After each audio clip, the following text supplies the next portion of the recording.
Hey everybody, Boris, BK Forex. Welcome to the weekly technicals for the majors for Euro dollar, dollar yen, and pound dollar from November 12th to November 16, 2018. The theme this week is that we are at very, very key levels in the majors.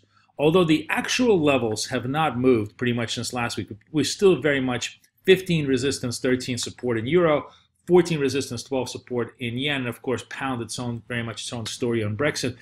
The big thing that's changed this week, I think, is the very serious test of this 13 support in the euro and the 14 resistance in the yen. And I think as the week comes up, this week that's coming up, it's going to be very important to test those levels. If we break through one way or the other, or if we hold, it's going to give us, I think, a very strong directional clue as to which way we go. I'll show you on the charts what I mean, but that's why I'm focusing so much on the 13 in the euro and the 1400 in the yen as absolutely crucial views beginning of the week. Depending on how we go, I think will determine the overall direction of trade as the week unwinds. Now, as far as the calendar goes, it's a very, very light calendar this week. First of all, we have the holiday on Monday, which is, I guess, Armistice Days everywhere else in the Anglo-Saxon world, and it's Veterans Day in New York. Then Tuesday, we have a small set of data. We have UK labor data, which Kathy is negative on. We have GDP data out of Japan, which is just a non-event. And moving on to Wednesday, we have UK inflation data, also really not going to be that material. Most of UK data at this point, whether good or bad, seems to have very little impact on trade. Perhaps maybe has 20 pip impact at the beginning of trade, and then everybody goes and looks at what's happened on the next Brexit headline, because really it's all about the Brexit story that drives cable. And as far as Brexit goes, I think what's interesting as far as the bigger story that's developing is that we're 95% to the deal. Really, the only thing that's scuttling the deal is the Irish border issue. And I can't imagine, even though there's just enormous amount of squabbles and lots of reactionary politicians trying to scuttle the deal, I can't imagine that that one small bit could endanger the much greater importance of integration into the European Trading Union, financial sector integration, all the things that are just absolutely crucial, if the UK economy is to stay alive for any length of time. So the market seems to be betting that a deal gets done, which is why you have a natural upward bias in the pound, and everybody buys the bid. But you have all of these panicky headlines, and of course, you can never underestimate stupidity of politics. So very hard to trade because you're essentially making a bet on the rationality of politicians, which is always a problematic thing to do. But anyways, that's the Brexit story, which is how it configures within the economic factors. Everywhere else, you still have the overlay of Italy versus Europe as a major risk-on, risk-off story in Europe, but that seems to be at a standstill as well, and not having nearly as much of an impact as just basically the overall macro flows. We go into the end of the week here on the macro flows. We have the UK retail sales. We have US retail sales, which is really the most important release of the week. Here's the I think it's Thursday, I believe, is U.S. retail sales. Yes, both Thursday UK and Thursday is U.S. U.S. is really the most important one. I'll tell you why this is so important. The retail sales numbers is projected to really have a strong, big bounce. This week, we saw a couple of interesting things. We saw that the economy on a whole continues to perform relatively well. Growth is on par, and labor numbers are still pretty good. But what we saw this week was the first true indication of sharp inflationary pressures. And what will be very interesting to see is if these sharp inflationary pressures filter themselves into the retail sector, meaning prices start going up, it's very likely going to have a major negative impact on consumer spend, because consumer average wage growth has just simply not kept up. We're essentially at, if we go to 3% inflation, all of the wage growth in US is going to be fully wiped out on a real basis. So watching this number to kind of gauge just how strong the consumer is, how much of a spend there is going to be crucial to determining just how strong the dollar bet will be into the end of the week. Now let's take a look at the charts here and just see how everything sets up. So this is what I'm talking about as far as the 13 level. This is why it's so crucial. The 113 was tested in August, was tested beginning of this month in November, and was kind of tested today, right? Sort of never didn't quite make it. In all those instances, we more or less held 13. But this is a triple bottom test. And I think third time may be the charm. If the shorts really want to press the euro, in other words, you get a strong dollar story, big yields, more angst in the Eurozone with Italy, and even more angst in the Eurozone with Brexit. All of those pressures begin to weigh.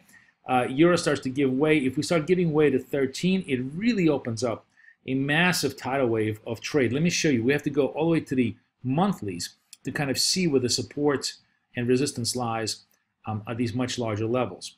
So we have to go. This is the monthly chart. And you can see that basically this is the 113 level. This 113, 110 corridor, which goes all the way back to March of 16. This is what we're flirting with. We break this level over here, we enter into this new 110, 113 corridor, which is no doubt, a serious amount of support, but that's 300 points of potential downside action. My key point here is if you look at the longer term charts, is that the shorts are pressing. They're pressing, and it feels almost like the wall is about to give way. If the longs can hold it, this is the thing that I think many people are underestimating. If we have 2-3 days of green and we start moving to 1345, maybe even 1400, if we can hold 1400 by Tuesday, that's going to just break the heart of many shorts, I think. And you're going to then start a much more powerful short covering squeeze that could take us all the way out to 15, maybe even 1600. If we can just hold this level, the squeeze could be vicious, even without much of a catalyst, simply because the shorts couldn't break it. On the other hand, if they break the 13s, very likely we're going to see 12, perhaps even 1150 as the week proceeds. Now, pound, of course, its own story. So I just sort of, I don't have any commentary because none of it really matters. It's all a question of headlines and levels. So if we just sort of want to look at levels, this 31, 32 level, of course, is key. People are actually very, very bullish on the idea that if Brexit really gets done, if there's a formal agreement on Brexit, this whole shelf of 32 gets busted to the upside. We could see 34, 35 very quickly, and really a massive, massive turnaround in cable as it gets reintroduced, as the risk of hard Brexit really goes away.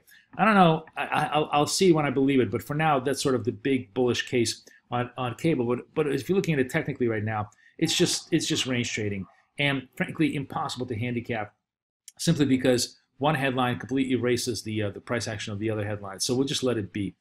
Now, dollar yen, much more telling.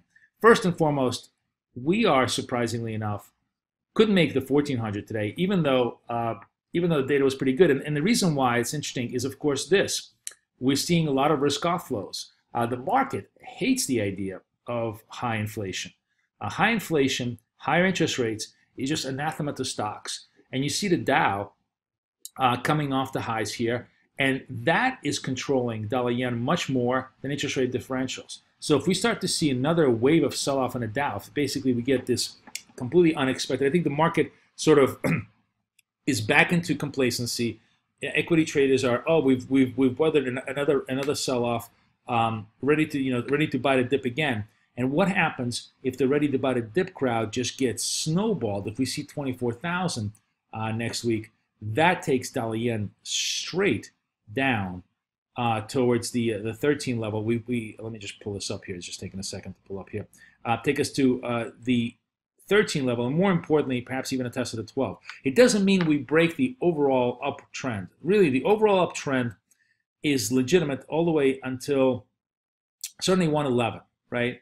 I would say if it breaks 111, this really becomes problematic because we still have a series of higher lows.